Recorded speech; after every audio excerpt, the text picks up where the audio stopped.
I am Vitul K. Gupta. I am Health and Human Rights Activist, Honorary Teaching Faculty at AIIMS Bhatinda and Consultant Kishori Ram Hospital Bhatinda, Punjab. My topic allotted for BPCON 2022 is drugs for uncomplicated hypertension.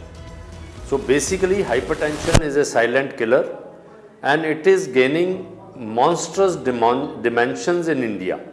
So we need to treat, and if we see the data, most of the patients are undiagnosed and half of them are being treated, and out of those only half of them are under control.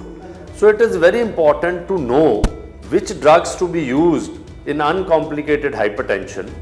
So as far as the National Hypertension Control Program goes, it recommends 3 drugs, that is thiazide or thiazide-like diuretics as number 1 drug. Second is ACE inhibitors or ARBs, that is angiotensin blockers, and third drug is calcium channel blockers.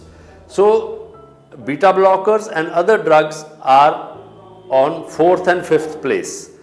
Basically, we are concerned with uncomplicated hypertension, so we should consider all or different drugs of these groups only, that is thiazide or thiazide-like diuretics,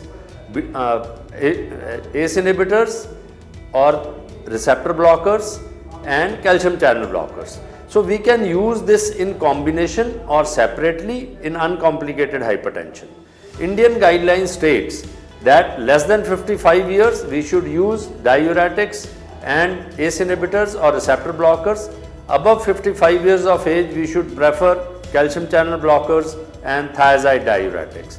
So more and more doctors should use combination of these 3 drugs as monotherapy or in combination to treat uncomplicated hypertension.